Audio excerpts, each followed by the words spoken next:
welcome. We are back for another episode of The Lock-In. We are on location in Glasgow. Sunny Glasgow, Dara. Not right now, obviously, it's night time, but it actually has been amazing weather since we arrived. We got in on Thursday in the afternoon. Like true pros that we are, we went to the cinema.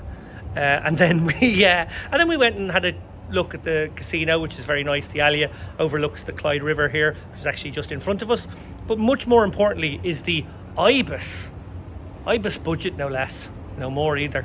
Right behind us, which is where Dara and I are staying. It Dara, looks like a car park over there, but that is actually our hotel. Dara, how does it rate against all the other hotels I've put us in down the years? Probably mid-division, to be honest. Like, not terrible. Yeah, it's actually not that awful. But yeah, obviously nothing special either. Actually, of the ones you booked, probably it's actually towards the top. It's greatly helped by the fact that they put us in what is clearly a disabled room. Yeah, so not sure which of us they thought was disabled. Well, you checked in, so you were the only person who saw.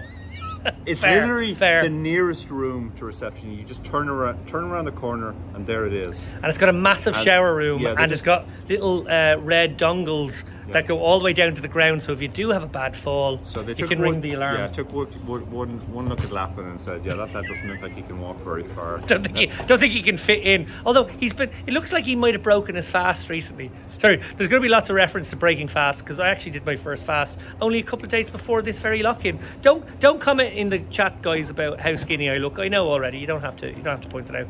Tara, that's right now. 2 days, 2 days without eating anything. Yeah, no, it's keep it up. And he's been running and swimming and walking as well.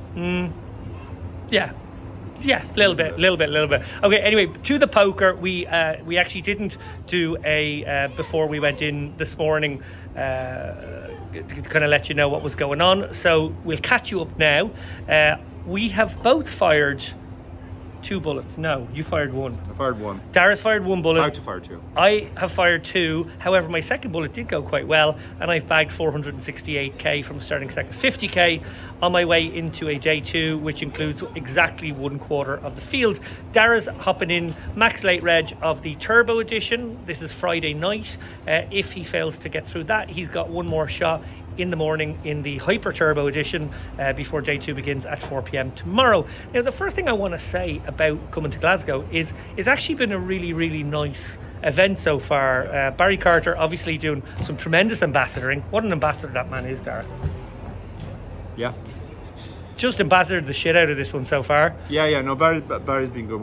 I think the most important thing is, on each of our first 3 bullets, you didn't last too long. No. Barry kind of lingered, just kind of took a while to pick. So I actually lasted the longest of the 3 of us. You did. So I think, that just finally and irrefutably confirms who the best of the 3 of us is. That's it, we're calling it now. That was never in doubt anyway. I don't think there was anyone going to be arguing about who that person was.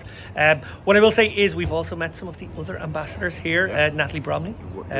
They're all great. Asif Waris. Asif is here as well. Sam. There's a bunch. And I actually played at the same table as Jamie Staples, and he was a lad called Glenn. Met him yesterday. Glenn as well. No, it's a really great team they have, and they're fostering a very good atmosphere at these events. Yeah, it's really fun actually. The Scots are great crack, and there is a good bunch of English here as well.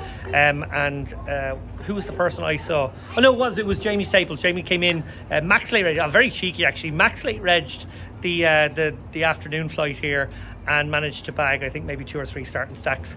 He said to me that he max late reg not because it was a strategy, Dara, but because he was hungover.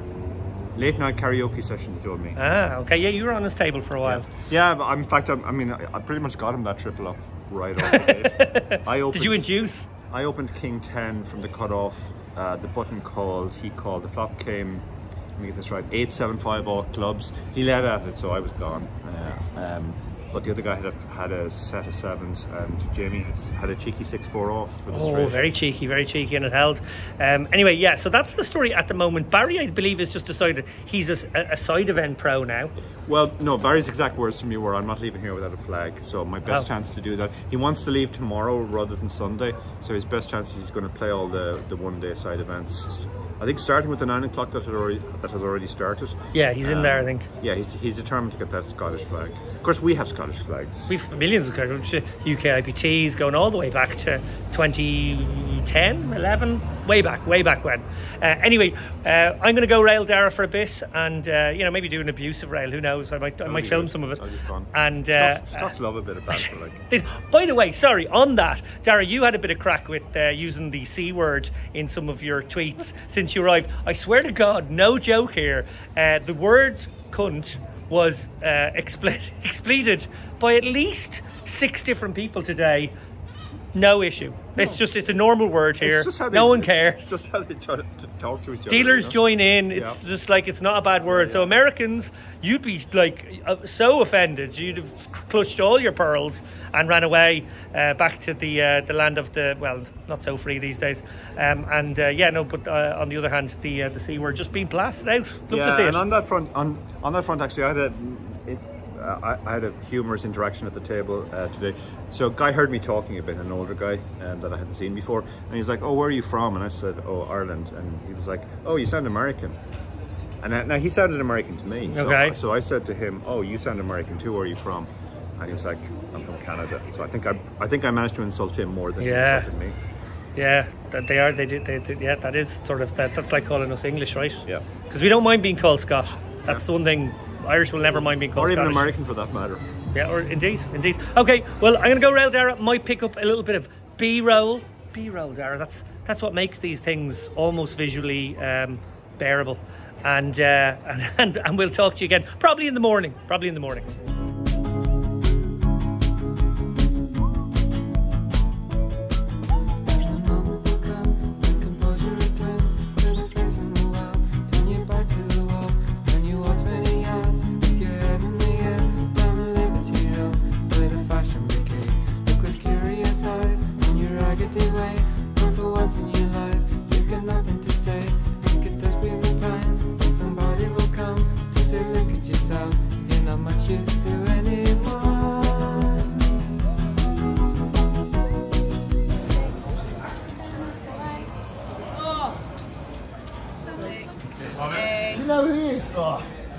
Ace Queen and Ace Jack. Wow. Oh. 10-6 on 10 in the window. 10-6. Oh, that's not good. Oh. Wow. Jack. Oh, 10 blocker. Jack. Oh, table. Oh. Sweating. Barry's all in again. Sweating. God, another pot for Barry. He's all in again. What a fucking animal. This geezer's chips have got wheels on them. This man wants a trophy. Give him the trophy. Oh my god, they chose violence. You two weren't supposed to clash. What the hell? Oh no! Versus Ace King. Deuce. Sorry, Barry. Deuce. Oh! 3-5. 6. 3. Oh! Deuce. Oh! Sorry, Nick. It's the rush, please. Hold in. Hook. That's a hold. That's good. Fuck. Oh no! Find a real hand. Barry Carter.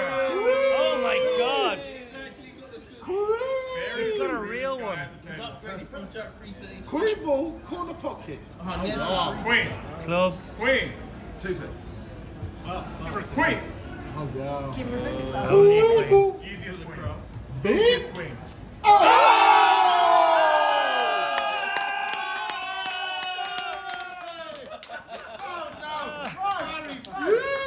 Barry's never gonna win this.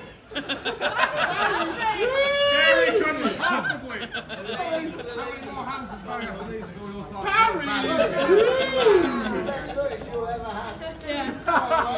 Barry's going on a walking tour. Barry's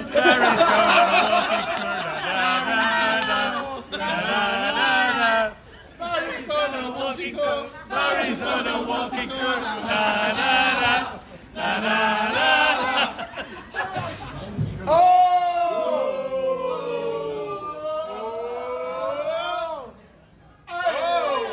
Race. It's a race.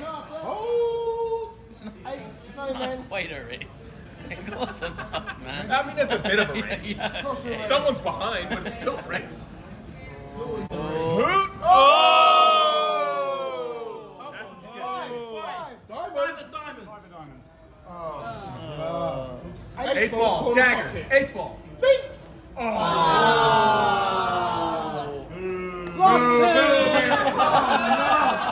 Yay! He's unlucky, but I can't boo him. 13 big blind, heads up, poker strategy simplified. James is of your own teammates, you're anti-really, you're like, fuckers.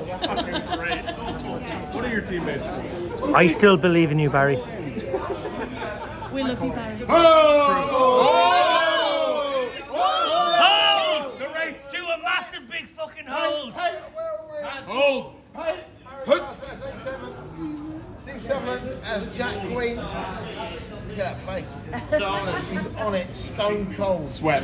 Dealer, let's see it flop. Fucking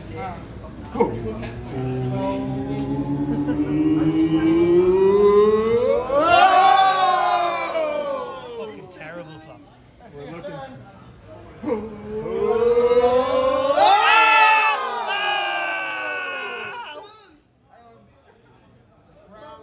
Chaos. Chaos. Let's go. Dealer, let's see it. We've had the bink, the re-bink, And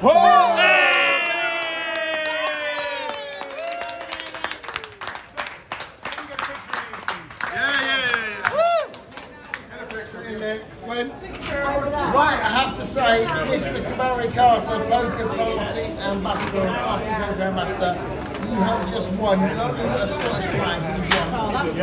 Congratulations. First trophy. First trophy. 5-year deal. 5-year deal. 5-year deal.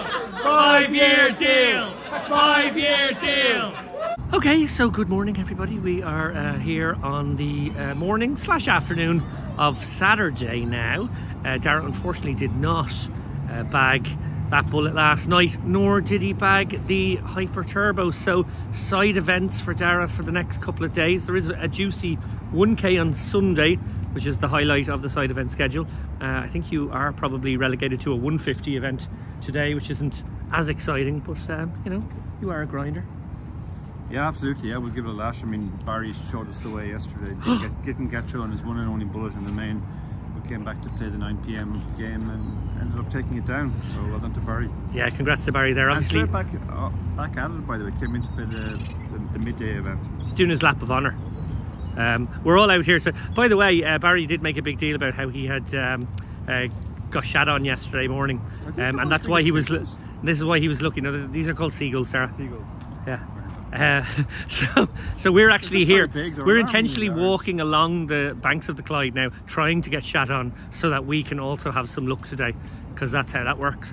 Yeah, you saw there in the footage, obviously Barry absolutely fantastic there, the way he endgamed that turbo, and delighted for him. I think it is his first ever poker trophy. First ever cash. Definitely his first ever Scottish cash, and yeah, sparse enough. Hendon Mob has now been adorned with the first place finish, so well done to him. Looking forward to battling now today at 4 o'clock for me, or it might be a little bit of a late start. Sometimes the restart on the day 2 is a few minutes late, but we'll get in there on time and hopefully it starts on time.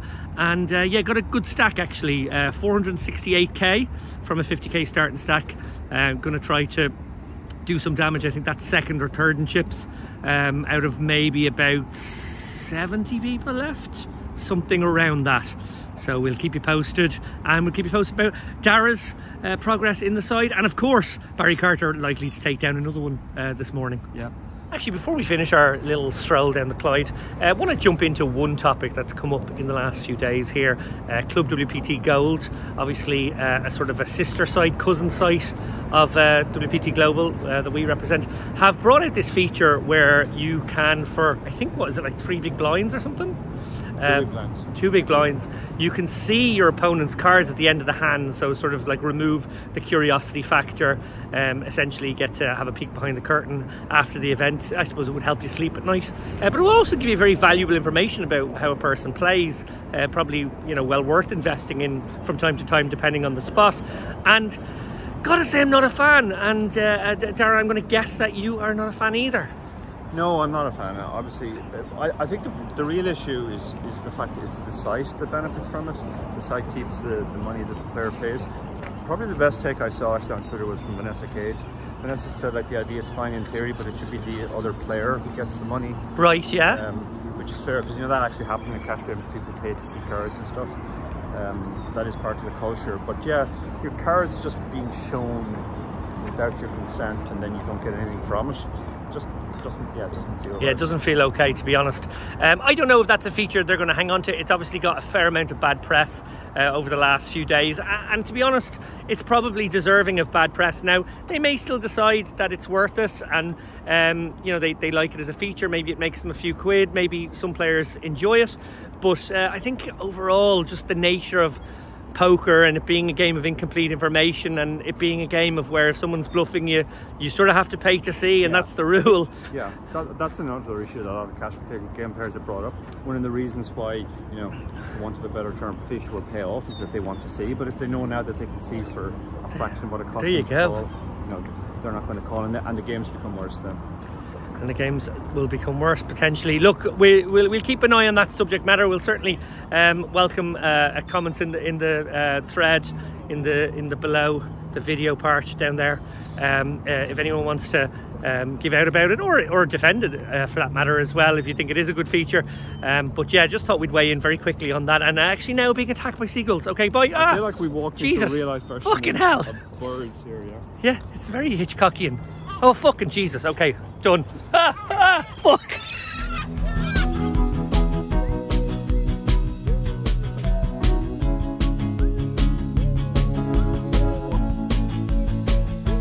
I'm here with Partypoker UK ambassador Barry Carter. Barry, congratulations. We saw the footage earlier on of your triumphant performance last night. Tell us about the tournament. Yeah, I mean, the first thing is I was incredibly lucky. Undeniable. But I'm also overjoyed. I would love to make a joke like I normally do at this point, but it was a massive relief. It's a massive monkey off my back. I've won plenty of online tournaments. I've won much bigger prizes, but never managed to get that live trophy. Never thought I was actually going to do it, to be perfectly honest. No, so, you're not that old, Scott. No, you were giving up. I just felt like I was cursed. I just felt like I was cursed in these things. So no, I'm just overjoyed. It's lovely to have a trophy. It was great. It was really fun to watch you. A few people on the rail commented that you were really, really serious. Obviously, it was a very rowdy rail. There were chants of 5 more years. That was my one for Barry. You know, obviously, Partypoker should be signing this man indefinitely. But also, I think we had a football one.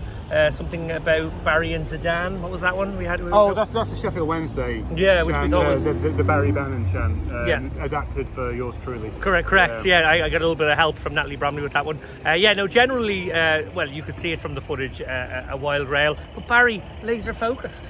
Genuinely was, yeah. I once we'd made it to the final table, like my big thing was getting a Scotland flight, to be perfect, at the beginning. I remember you talking about that. And we got to the final table, and I looked down and I was like, oh, I've got the chip lead. I had no idea how I'd managed to get the chip lead.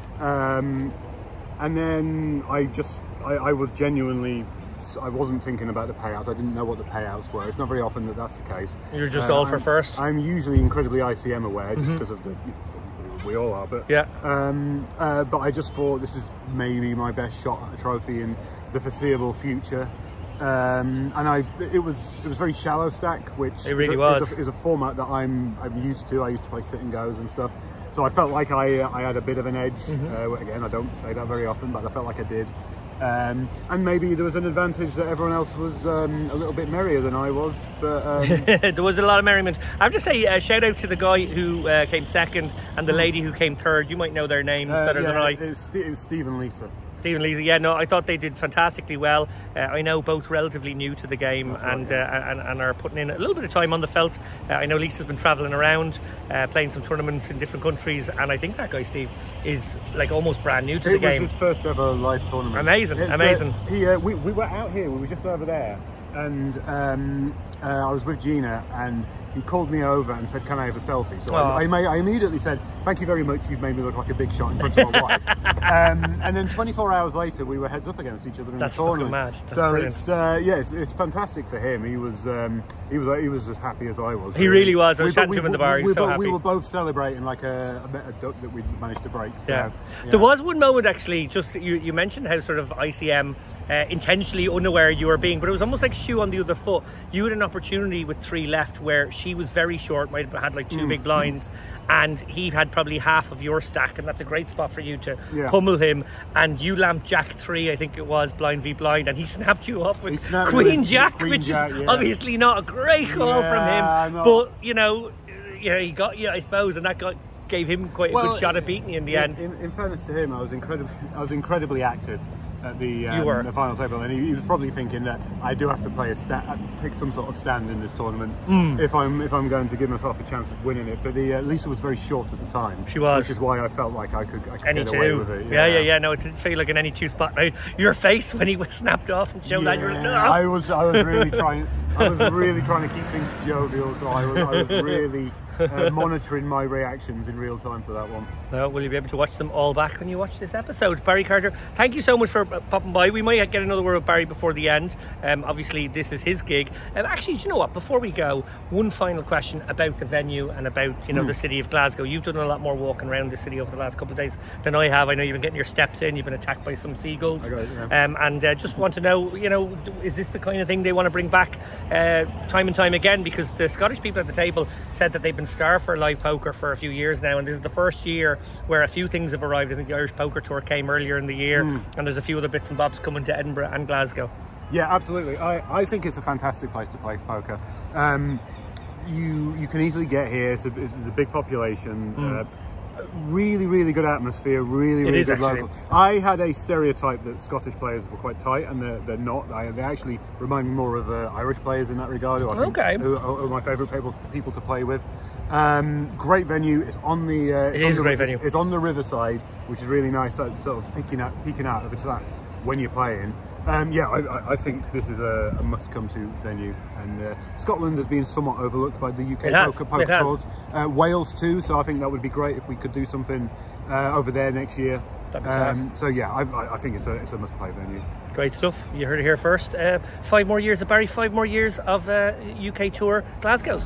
Take a valiant pill, take the letter you go, from the memory go, but it takes more than this to make sense of the day. Yeah, it takes more than milk to get rid of the taste. When you trust it to this, and you trust it to that, when you saw it all come, it was waving the flag of the United States of calamity. Hey, after all that you've done, boy, I know you're gonna pay.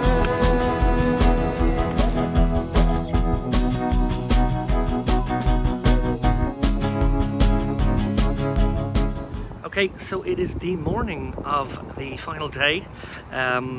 Very fortuitous sort of few hours at the end of last night. What was very noticeable was it took quite a while to go from 60 players down to about 20. Average stack went from about 60 bigs down to 30 bigs in that period, but then it's sort of gone the other way. We went from 20 to 9 very quickly after dinner. And part of that was me. I guess I started the day with like 450, got up to about 6, dropped down to about 3, and then just sort of went on a bit of a charge. Managed to go to dinner break with maybe 650, something in that region, and then very smooth sailing after that.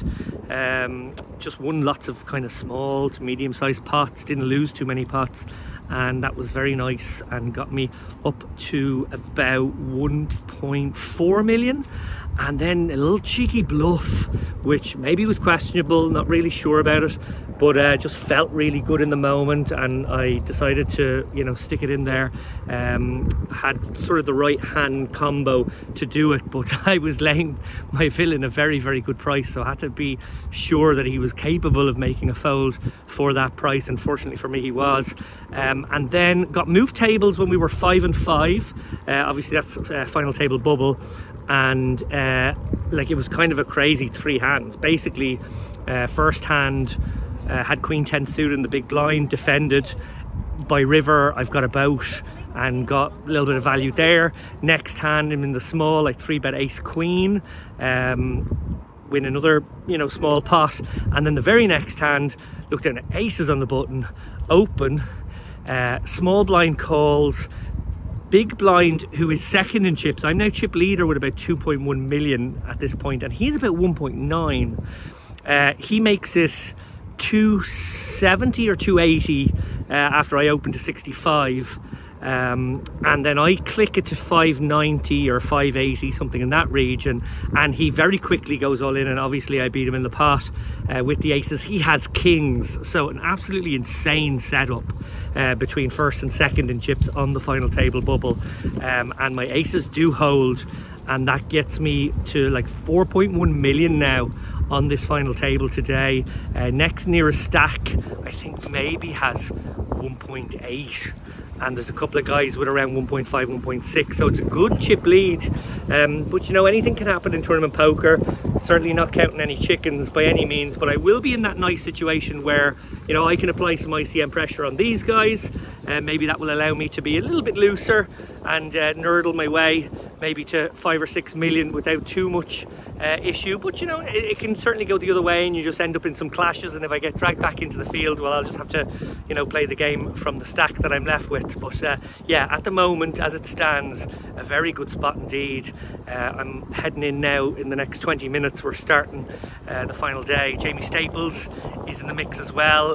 He had a very big stack, 2.5 million, quite early actually. I think he was like, he had that maybe 3 hours before the end of the day. I know he's got about 1.8 in the bag. He probably is the guy in second place, in fact. And yeah, no, he's obviously a good player, has a very good chance here today as well. Dean Lyle is short stack, but you know, arguably the best player amongst us. And yeah, there's, you know, a couple of very good cash game grinders I know as well. I've tried to get a bit of inside information on a few of my opponents. Managed to find that a couple of guys I don't recognise but seem to be playing well are actually very, very serious crushers here. More on the cash game scene, so that's why I don't know them, but you know, obviously those guys have skills to beat the band. So look, I'm going to have to run well today. I'm optimistic, but obviously you know, things can go wrong from this great position I'm in, so I have to just sort of take every hand as it comes, not try and get caught into the momentum that can sometimes sort of take hold of you in a spot like this. You know, as Dara and I have often talked about and have often made pieces about on the chip race, it's very easy to be in a good psychological headspace when things are going well, so I'm not too worried about those scenarios. What I have to sort of think about is, you know, how will I feel if I lose a, you know, 3 million pot early on and I'm back mid-pack, and suddenly it's a much different sort of day for me as I try to, you know, maybe grind with everybody else. Hopefully it doesn't go that way. Hopefully I just raffle stomp, but if it does go that way, I am sort of mentally ready for that. Anyway, on we go. We'll give you an update at some point and enjoy some of the hopefully nice b-roll we collect along the way.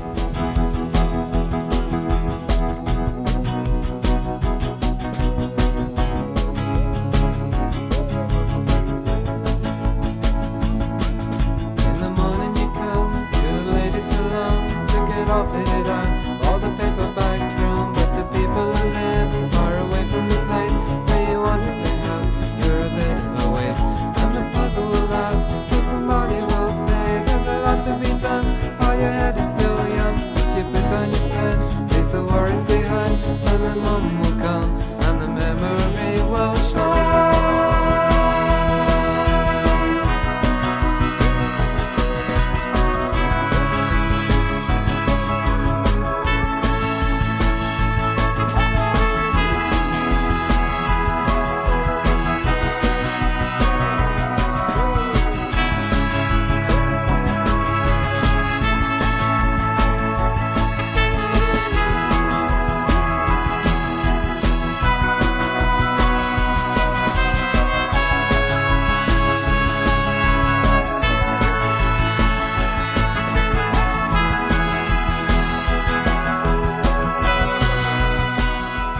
Okay, so on my first break on the final table. It's been quite active, to be honest. Quite like the fact that we're playing 20 hands per level, just keeping things simple that way. That's the way they're doing the clock on the final table. But there's been loads of action. We've lost quite a few players already. We were 9 to begin with. We're down to 5 already. It's been, yeah, bish bash bosh. Jamie Staples, as you saw there, unfortunately going out in 7th, I think. Yeah, he was unlucky there. Obviously queens and aces with the guy already shoving, doing some interference there with the 9s. Very unlucky there for Jamie. Obviously a bit of a cooler. But yeah, no, things going well. Chipped up from 4.1 to 5.4 million, something in that region. Very happy for that progress. One hand of note, I open 5 ways under the gun to 100k at BB50, flat right behind me in the cutoff, and a squeeze then by the button to 375. I elect just flat here. It's a little bit wonky. He's the guy second in chips, and he has like 3.3 million, I think, at the start of the hand, and I think I have about 4.3 million, and a collision against this guy obviously could get a little bit messy. So I decided to just play a little trappily here, go for the flat. Cutoff gets out of the way, and about 900 in the middle, and we see a board of ace high, ace 8 4. Not ideal obviously, but I can't really be going anywhere. I'm very under repped, so I check call. I see about a 250k, so about 1.4 million in the middle, and wow, would you believe it, we get a king on the turn. So feeling very happy about life. Also feel like this is the kind of stuff he'll represent if he was going for a light 3-bet pre. This guy's a very good cash player, maybe not as used to the tournament stuff, but really good poker brain. Yeah, I'm just thinking to myself, okay, well, he can rep this and I have this, so this is pretty cool. Also, if he does just have like ace queen, ace jack, ace king, obviously he's gonna just like value himself, so I check it over. Obviously I'm never supposed to bet there, and he actually comes with check. So at this point I'm thinking, oh fuck, maybe I fucked up with the pre-flop flat with the kings, because maybe he's got queens and he would have put loads in, and now it's the worst board ever for him, and he's going to go nowhere. Or sorry, he's not going to give me any chips is what I meant to say. So I'm sort of on the river, blank river, so I've got the second nuts, and my opponent can't really have aces here, so I have the nuts, and it's just about size. And I'm thinking, well, you know, I suppose some of his light ones, his ace 5s, don't love life anymore, might call a small bet. His decent aces, ace jack, ace queen, that 3-bet pre will certainly pay a decent bet, and that's sort of the decision here, is what I target. And then if he has a hand like queens, does he ever turn them into a bluff if I check? Probably not. But if I do a little sort of small bet, a sort of a what looks like a blocker, like if I had a hand like ace 10 or ace jack, could I ever get him to go for it? Like if he has queens, he's kind of got an interesting one because he blocks ace queen. So it looks like I have a weaker ace. You know, ace queen might be the top of my flatting range in his mind, so he might actually use those blockers and pounce on me, thinking I have an ace 10 or ace jack suited, something like that. So that was my logic in the hand. I actually thought in the end I'll actually go for a blocker, so I chose a 1/6 sizing, a sort of 16-17%er, and I just got very quickly snap called by ace jack off. Obviously I guarantee getting a bit of value out of those kind of hands. Probably could have got a little bit more out of the ace jack, ace queens if I go maybe something closer to half pot, put them in a fairly tough spot. Probably I get a call there for a little bit more chips, but I kind of liked the line, given that I thought there was a decent chance. I'm looking for a cry call out of queens, or maybe queens to activate in some sort of creative way, and also feeling like there is a light portion of his range, the kind of very weak ace X, that would also feel compelled to call for such a small price. So not unhappy with the hand overall. And certainly if I 4-bet pre, he goes away with ace jack, so I did manage to string him along, and that king on the turn obviously very fortuitous. That's the most interesting hand I've played, but I've been involved in plenty of others, but just all sort of fairly small bets so far, small pots. We will head back in now, 5-handed, probably going to lose a couple more. We got one short stack at the table now, and we'll see how things progress.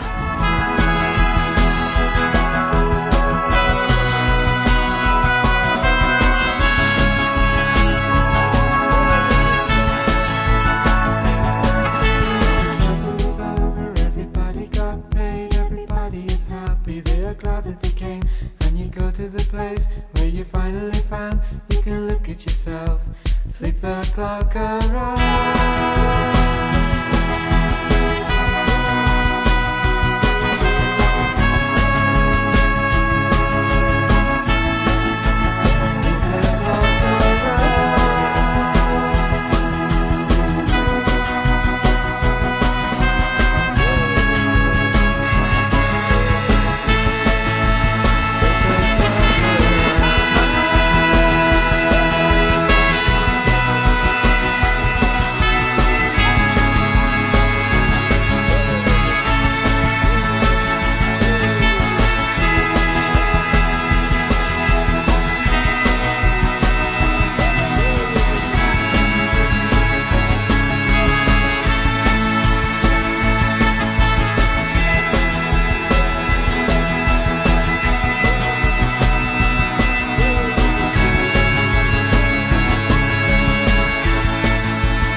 Thanks, man.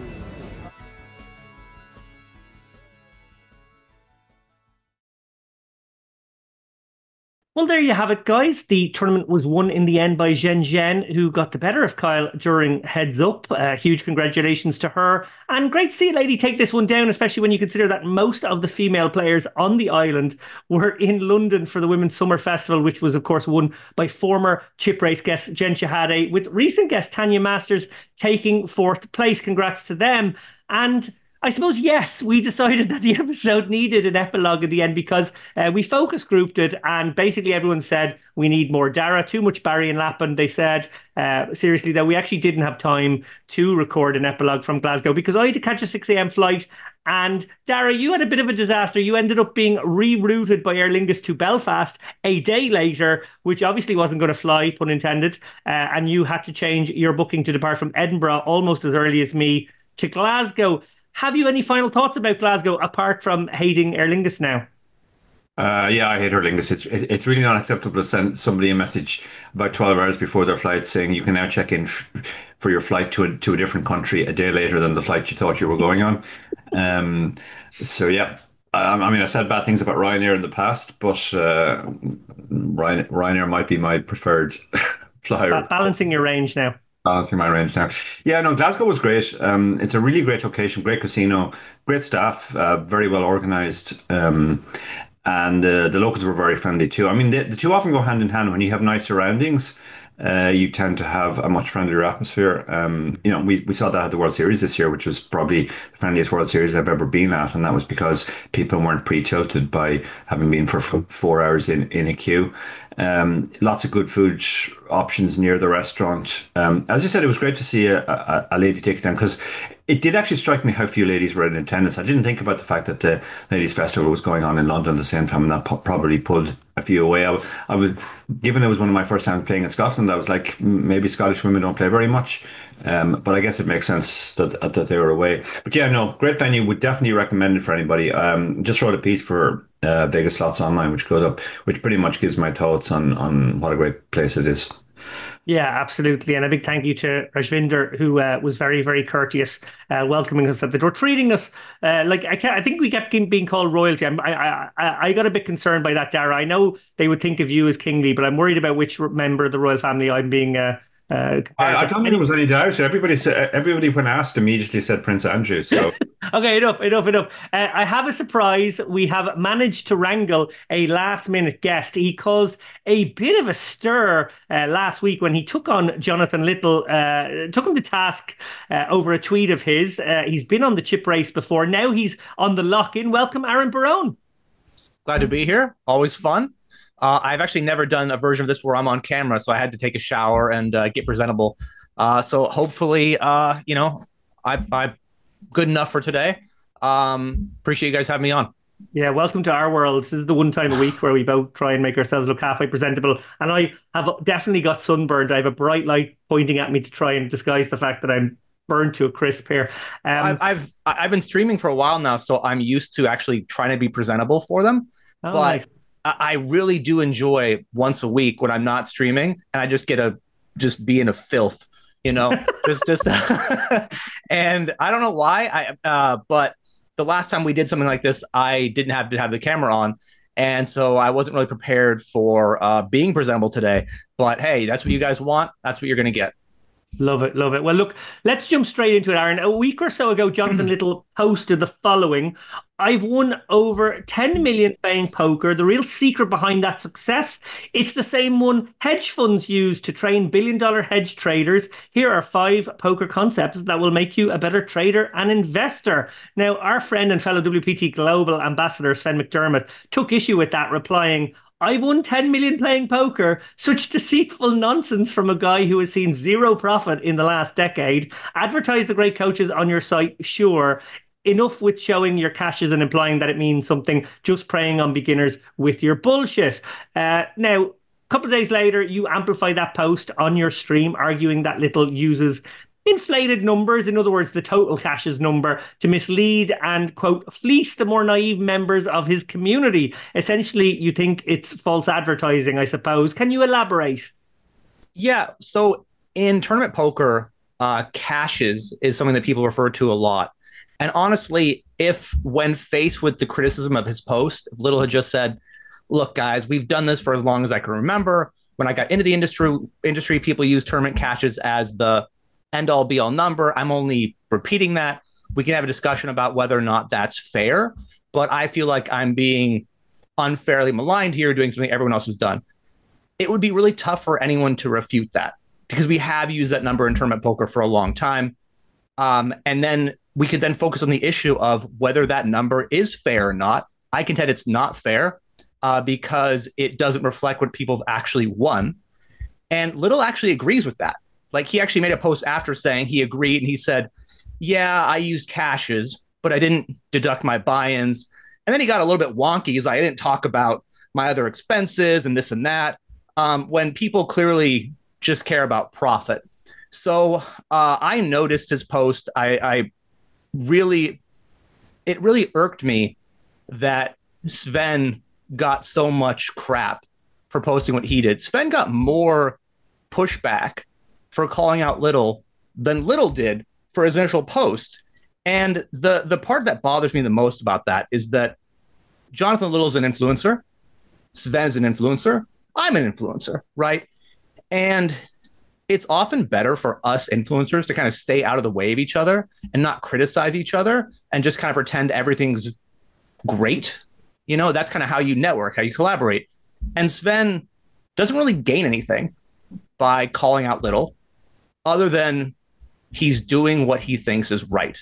And he's trying to protect people who are less experienced in poker. Like, if you're a seasoned reg or a recreational player who's played for a long time, you can sniff out 10 million in winnings, 10 million in cashes. Something seems a bit off.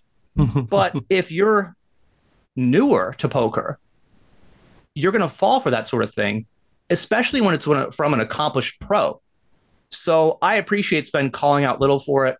I do wish that people realized what Sven is doing can actually come at a cost to himself, and it actually makes it more noble that he's willing to speak out. Yeah, well said, well said. Dara, to bring you in on this one line that stood out for me in what Aaron said on Twitch was, there are people selling you a poker dream that's not attainable. Do you think that's true? Yeah, I definitely think it is true. I mean, it all has to do with advertising and what you're telling people. Like, people come to me for coaching all the time, and they're usually very clear in their mind about their objectives. They don't expect suddenly overnight to turn into an online crusher and make millions. And I certainly would never give them the impression that that's the way it's going to be. Now, there are guys who, over the course of my time coaching them, have actually turned into legitimate crushers, which is more to do with them than it has to do with me, to be perfectly honest. But when I'm selling my coaching, I never ever use my live cashes total. maybe in part because it's not as impressive as Jonathan's. It's 1.5 million or whatever it is. But I just don't think it's a reasonable metric. I mean, if you're around for long enough and you play a lot live, yeah, you're going to get a fairly high number. I am a profitable player live, but nothing close to the amount of cash as I have. So it would seem like false advertising to use that as the thing to sell my coaching on. I always, on an aside, I do find it quite weird that the emphasis in selling coaching is always on the coach's achievements as a player. And it obviously you do want to have somebody who's a winning player coaching. That's a given. But I always feel that the success of my students is a much better advertisement for my coaching ability than I go off and win a side event at an IPT or I win an online tournament. And as I said, like it really comes down to advertising. If people ask me how much I've cashed for, I'll tell them, but I'll usually put a few provisos on it and say, well, look, I mean, I've been playing for almost 20 years, and my buy-in total is probably actually quite near to that number. So that's not at all a reliable indicator of anything really. But on the other hand, and I do feel a small amount of sympathy for Jonathan in the sense that like it's the only number we really have live. There is no live tracking. I don't know for sure how much I'm up or down now because I haven't kept records. I did for the first few years, and then I just kind of didn't see the point in doing it anymore. But it is the number that people talk about. But there's a difference between sort of like it being the only number that people are aware of or talk about and actually putting it out yourself. Literally the first line to sell your own product is I have cashed for this amount, or I have this amount in winnings, which is that is slightly deceitful wording.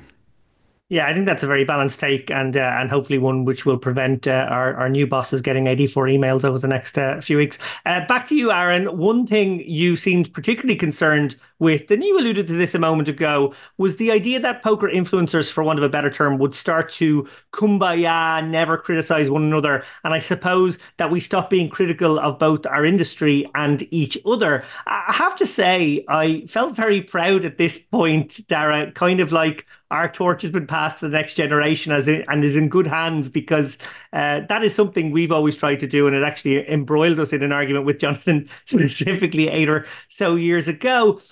Our beef is ancient history, but it feels like this new beef is somewhat raw, and Aaron, you are keen to talk about it because you interpret something nefarious afoot. Why are you so passionate about calling out things you think are wrong? So I think that it's funny that that's a question that's really deep that I think I could have a 30-minute answer on. So I'm going to try to make it more concise. But I love poker.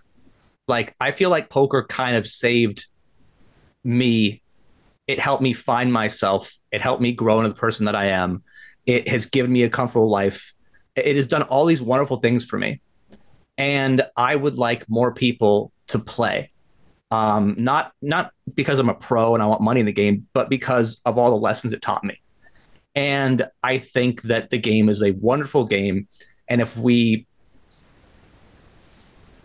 if I was able to show how much I love it, how it affected me, and other people saw that, I think they could have a similar experience. And instead, I see people peddling the poker dream that I think is unattainable. And I think they're doing it to line their pockets. And I do want to say that, like, I think there's nothing wrong with people trying to make money, trying to sell a course. You have a product that has value and you want to sell it. That's great. But even among regular poker players, I mean, like people who are professionals, what number out of 1,000 gets to live that fly private, jet set, travel around, play super high roller, like live in this opulent kind of life? And it's, I don't know, 1 out of 1,000, 1 out of 5,000 professionals. But the actual profession of doing this for a living, where you can live comfortably and you can set your own hours, you can have freedom. Like, I think all this is wonderful, and it's getting lost. And so that really bothers me. And we have people who are in positions of power who are much more influential influencers than I am. And I think, they have more of a responsibility to help our game, to market it to the next generation of people and market it responsibly. And so it really bothers me to see people doing it irresponsibly and doing it only for their bottom line. And I'm afraid that's what's happening in many instances. Yeah, it's a great point. I think for me personally, it's always been like a journey, obviously in the game where you want to improve and get better or at least keep up.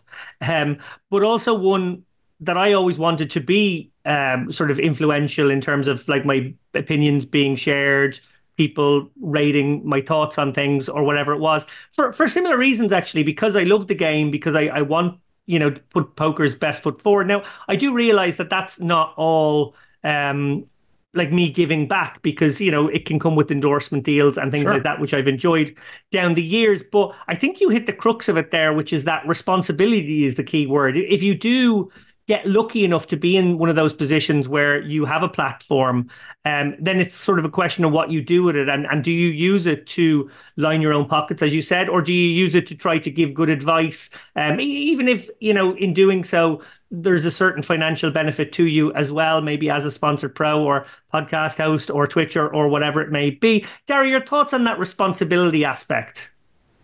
Yeah, there certainly is a responsibility.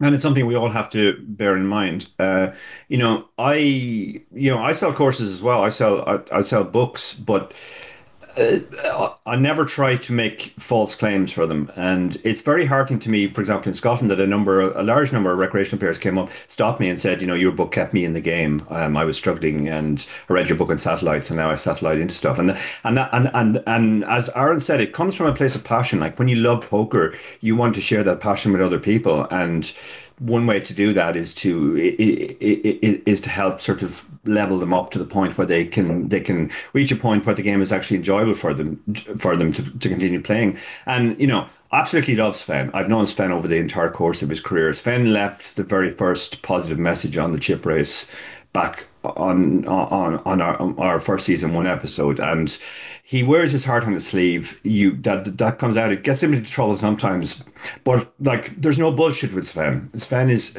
absolutely coming from a good place, and he absolutely loves the game. That comes across in all of his streams as well. Yeah, Sven's sort of straight shooting way about him does remind me, ironically, of Tom Hall, and therefore harkens back to that incident we had with Jonathan ourselves all those years ago. But I suppose maybe to give you the final word on this topic, Aaron, if you could send a message to Jonathan Little directly, and maybe you've done this anyway, but if you could send one to him publicly about, taking into account all the things you said here about the responsibility, about the passion, I would hope that Jonathan has a similar love for the game and a sort of maybe feeling that it's given him a lot in his career and he's benefited a huge amount for it. And, he's had books and coaching courses that, the point of them was obviously to try and help players improve. So, there must be something there that that sort of like speaks to the same ideals that we're speaking to, but maybe just his marketing way of doing things or whatever it happens to be just seem a little bit maybe I don't want to say scurrilous, but they're just a little cheeky. He sort of framed them as like modern marketing techniques where you do a kind of a shock value thing, but I don't really think that that's a good enough excuse. What would you say to him? So the first thing I would say is that I really don't want to have beef. I don't want to have negative feelings associated with other poker players. Like, it's exhausting and it's just not something that's going to help anyone. And he has a far greater reach than I do. And because of that, I think he can do far more good at this point. And I also, just because I disagree with how he's phrased it here and what he said, I don't think that means he's necessarily a bad guy. Like, I don't know him. And so I don't want this to come across as like Aaron attacks Jonathan Little and everything he stands for, because that's not what's happening here. Like, as I said earlier, I wish he had responded to the criticism by saying, guys, you're right. It's a weird metric. This is kind of what we've agreed to. And that's just what I did here. Because to that, I would say, you're right. And you know what? Let's talk about this issue itself and how using caches instead of profit can actually hurt the growth of our game, can hurt us from actually, reaching newer players, and it can make newer players feel like they've got taken advantage of. And, maybe we can figure out a new way to talk about this that puts our game in a more positive light. We can break through the mainstream, and just things can be improved upon, right? Like saying this is what we've always done isn't really a great excuse to keep doing them that way. And I would imagine that anybody who's been successful in this game for a long period of time, like Jonathan, has had to have ideas and be confronted with new information and change them, like adapting, growing, whatever. That's how you succeed in life and in poker. And so I would hope that this sort of message gets through to him and he says, yeah, okay, maybe this wasn't the best way to go about doing it. I can try a better way. And that's all I would really want.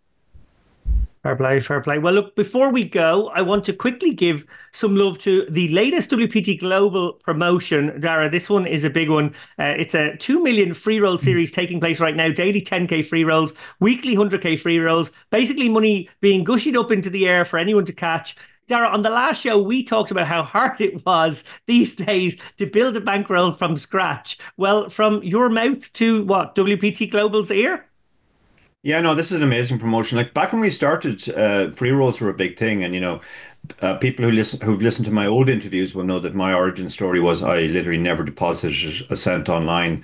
I came second in a big free roll my second night playing, and basically just spun it up from there. And everything that has flowed since, my online role, even paying for my live tournaments to a large degree because I largely satellited into them online, has all come from that initial free roll. Back then, there were a lot of free rolls, and that was possible, and it was a good way for certain sites to get people kick-started.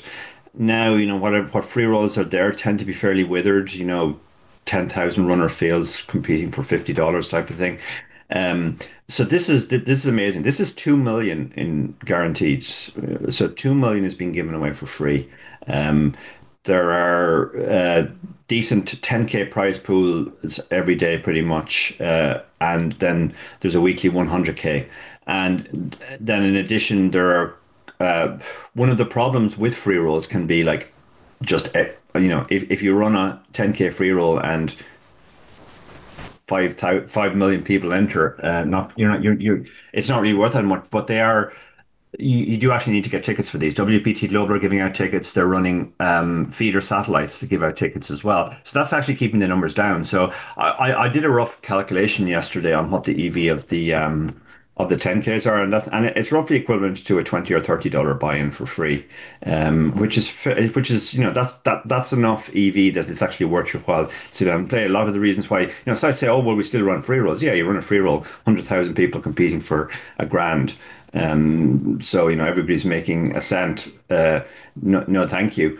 But yeah, this actually makes it, and it's a series, so it's going on every day. You can grind the feeder satellites every hour, and then once a day there's a big free roll. Indeed. There's a fun wrinkle as well with this promotion. If you refer a friend who wins money in a free roll, WPT Global will match that amount and give it to you. So everybody wins. Look, it remains for me to thank our guest, Aaron Barone. Definitely my favourite 888 ambassador. Dara, what do you think? Yeah, absolutely. And it's very tough competition because actually, no, it's not really tough competition. Hi, Ian. And we do like you too, Ian. I know. Sincerely, Aaron Barone, thank you so much. Happy to be here. Thanks for having me. And thank you, Dara. Thank you, David, and thanks, Aaron. Always a pleasure.